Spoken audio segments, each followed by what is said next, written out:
पाकिस्तान 1988 का एक आम सुबह। एक चाय की दुकान के बाहर कुछ लोग बैठकर अखबार पढ़ रहे हैं। गली में बच्चे खेल रहे हैं।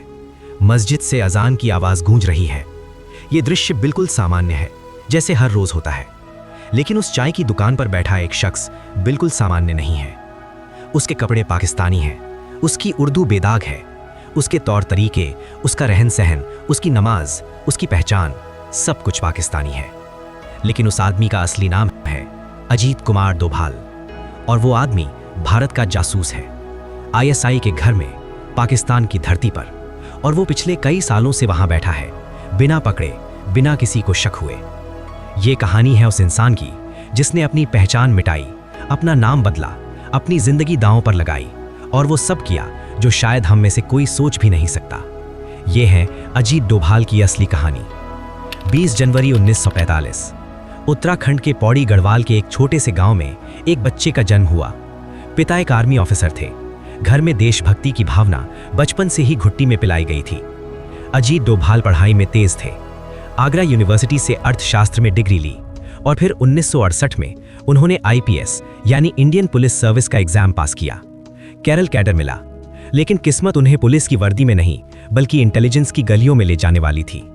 बहुत जल्द उनकी काबिलियत को आईबी इंटेलिजेंस ब्यूरो ने पहचाना, और यहीं से शुरू हुई वो यात्रा जो इंसानी हिम्मत और देश प्रेम की एक अविश्वसनीय मिसाल बन गई।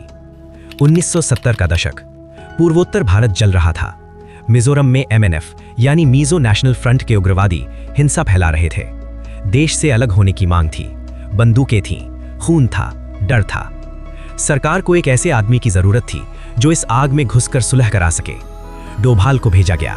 वो वहां गए, उग्रवादियों से सीधे बात की, उनका विश्वास जीता और एक ऐसी प्रक्रिया शुरू की जो अंततः 1986 में मिजो पीस अकॉर्ड के रूप में सामने आई। जो जमीन हथियारों से जीती नहीं जा सकती थी, वो एक इंसान ने बातों से जीत ली। ये था डोभाल का पहला बड़ा इम्तिहान, और उन्होंने इसे पास किया। लेकिन असली परीक्षा अभी बाकी थी। 1980 का दशक, भारत पाकिस्तान के बीच तनाव चरम पर था। आईएसआई, पाकिस्तान की खुफिया एजेंसी, भारत के खिलाफ लगातार साजिशें रच रही थी। पंजाब में खालिस्तानी आंदोलन को पाकिस्तान हवा दे रहा था। कश्मीर में उग्रवाद की जड़ें मजबूत हो रही थीं। भारत को भीतर से जानकारी चाहिए थी, आईएसआई के भीतर से, पाकिस्तान की धरती से। ये काम किसी आम जासूस के बस का नहीं था। इसके लिए किसी ऐसे इंसान की जरूरत थी जो खुद को पूरी तरह बदल सके, जो पाकिस्तानी बन सके, सिर्फ दिखने में नहीं बल्कि सोच में, भाषा में, आचरण में। इंटेलिजेंस ब्यूरो की नज़र फिर डोभाल पर पड़ी, और डोभाल ने हाँ कह दी। पाकिस्तान जाने से पहले महीनों की तैयारी हुई। उर्दू को इतना धारा प्रवाह किया कि कोई शक न कर सके। पाकिस्तानी लहजा, पाकिस्तानी बोलचाल, वहाँ की गलियों का तरीका, सब सीखा। इस्लाम की बारीकियाँ, नमाज का तरीका, रमज़ान का रिवाज, सब कुछ इतनी गहराई से आत्मसात किया कि वो खुद उस किरदार में ढल गए। उनकी नई पहचान बनी एक पाकिस्तानी मुसलमान की। नाम, पता, परिवार की कहानी, सब कुछ बनाया गया। एक पूरा झूठ जो इतना सच लगे कि कोई उसे झूठ न समझ सके। और फिर वो पाकिस्तान की धरती पर उतरे, अकेले, बिना किसी सुरक्षा के, बिना किसी बैकअप के। अगर पकड़े जाते तो देश भी उन्हें पहचानती नहीं। यही होता है एक अंडरकवर एजेंट का सबसे बड़ा दर्द। अगर मारे जाओ तो देश भी नहीं जानेगा। अगले 7 साल अजीत डोभाल पाकिस्तान में रहे। लाहौर की गलियों में, कराची के बाजारों में, आईएसआई से जुड़े लोगों के बीच। वो उनके साथ उठते, बैठते, खाते पीते, बात करते। वो इतनी गहराई तक घुस गए थे कि कट्टरपंथी संगठनों तक उनकी पहुंच हो गई थी। हर जानकारी, हर मूवमेंट, हर साजिश, वो सब रिपोर्ट होती थी, एन्क्रिप्टेड तरीके से, बिना किसी निशान छोड़े। सोचिए उस जिंदगी को जहां हर रात सोते वक्त ये नहीं पता कि कल सुबह उठेंगे या नहीं, जहां एक गलत शब्द, एक गलत हरकत, एक संदेहास्पद नजर जिंदगी खत्म कर सकती है। और डोभाल 7 साल तक उस तलवार की धार पर चलते रहे। डोभाल खुद एक इंटरव्यू में बताते हैं कि एक बार उनके ऊपर गंभीर शक हुआ। एक रात उनके एक संपर्क ने उनसे कुछ ऐसे सवाल पूछे जो सामान्य नहीं थे। नजर अलग थी, माहौल बदला हुआ था। उस वक्त डोभाल के पास 2 ही रास्ते थे, या तो भागो या इतने ठंडे दिमाग से खेलो कि शक खत्म हो जाए। उन्होंने भागने का रास्ता नहीं चुना। उन्होंने उस शक को खुद अपनी बातों से काटा, इतनी सहजता से, इतनी चतुराई से कि शक करने वाला खुद शर्मिंदा हो गया। ये सिर्फ जासूसी नहीं थी, ये मनोविज्ञान था, ये इंसानी दिमाग की सबसे ऊंची उड़ान थी। पाकिस्तान के बाद एक और इम्तिहान। 1988 अमृतसर। स्वर्ण मंदिर, सिखों का सबसे पवित्र स्थान, उग्रवादियों के कब्जे में था। सरकार को याद था ऑपरेशन ब्लू स्टार, जब सेना ने मंदिर में घुसकर कार्रवाई की थी, और जो राजनीतिक और सामाजिक घाव हुए थे वो बरसों तक भरे नहीं। इस बार एक और रास्ता चाहिए था। डोभाल को भेजा गया एक सिख उग्रवादी का वेश बनाकर। वो मंदिर के अंदर गए, उग्रवादियों के बीच बैठे, उनकी योजनाएं जानी, उनकी ताकत और कमजोरियों का अंदाजा लगाया, और इस इनपुट के आधार पर ऑपरेशन ब्लैक थंडर इतनी सटीक तरह से चला कि ना कोई निर्दोष मारा गया, न मंदिर को क्षति पहुंची, और उग्रवादियों ने आत्मसमर्पण किया।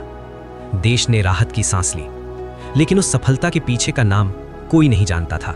24 दिसंबर 1999 इंडियन एयरलाइंस की फ्लाइट IC-814 काठमांडू से दिल्ली जा रही थी और उसे हाईजैक कर लिया गया। 181 यात्री, 7 दिन की बंधक कहानी।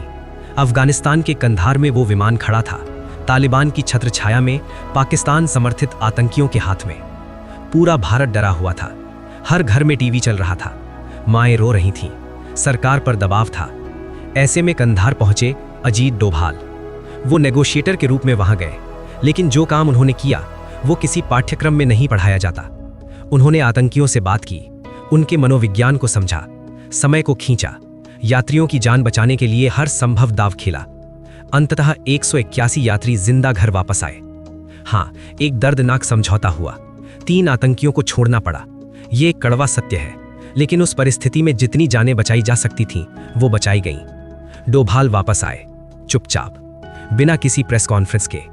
अजीत डोभाल को कीर्ति चक्र से सम्मानित किया गया। यह भारत का दूसरा सबसे बड़ा शांतिकालीन वीरता पुरस्कार है, और यह पुरस्कार आमतौर पर सेना के जवानों को मिलता है।